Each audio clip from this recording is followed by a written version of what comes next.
In this video, we're going to be going through how Team USA is beating the vertical stack in preparation for the World Games in Chengdu, China, starting later this week. We're going to go through this clip and I want to show you guys the technique that they're using, and hopefully by the end of this video, you'll know how you can start using this technique, this particular tactic in your games as well, in your teams. Sweet, let's hit play and then we're going to go through the motion together. So this particular pattern, Team Canada is coming in at the brick mark. And you can see Team USA matching up with this particular tactic in mind. Now, what is this tactic exactly? It is that they're surrounding the stack instead of playing match defense to start. So what does surrounding mean? Well, you can see that in this scenario, Team Canada is coming out in a vertical stack. They have 5 players downfield, and their goal is to isolate one player at a time or create some sort of set play to get one of their players open.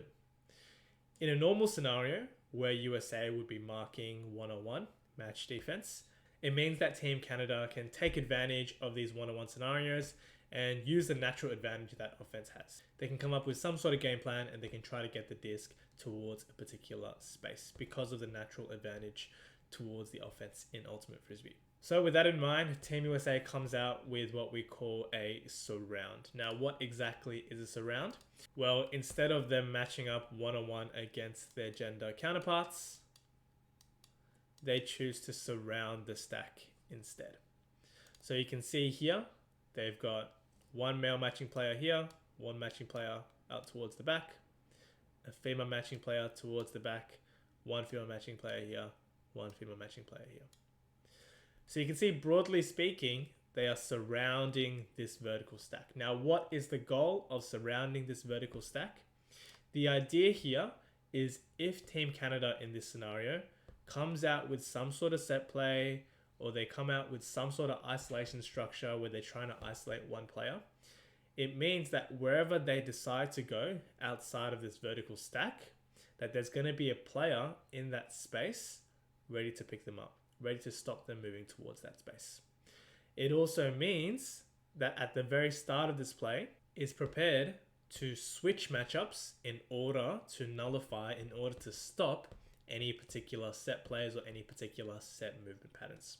So what I want to do here is hit play, and I want to show you guys exactly the set play that Canada runs here and exactly how in this scenario Team USA is able to shut that down by surrounding the stack.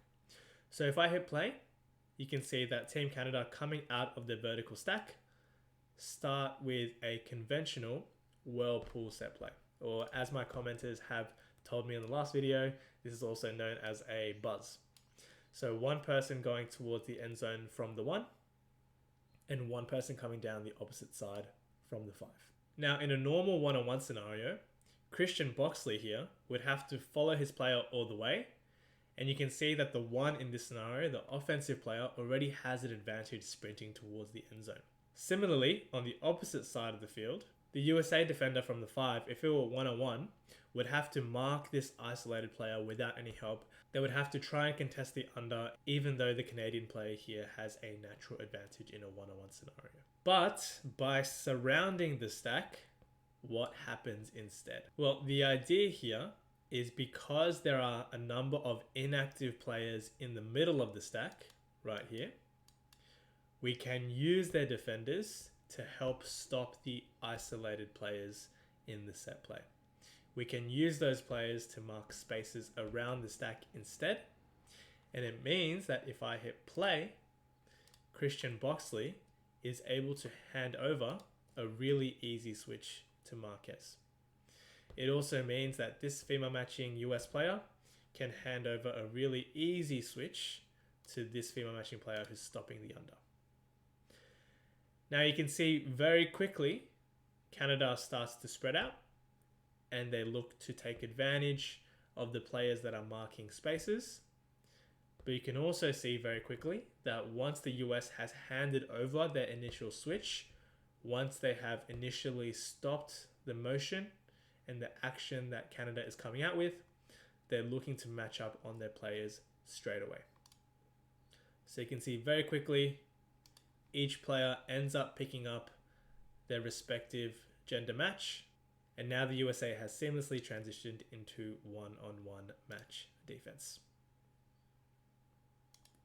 This is the difference between letting teams run their set play, isolate their desired matchups, and get the disc where they want it, either in the end zone or with a big gainer, versus being able to take an advantageous switch, being able to take advantage of the inactive players in the stack, and be able to shut down those initial looks from an offense. Cool, that's the video. Quick one today.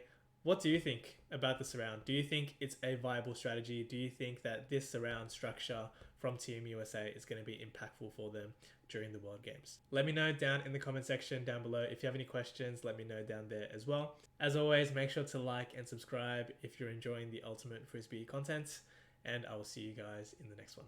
Peace.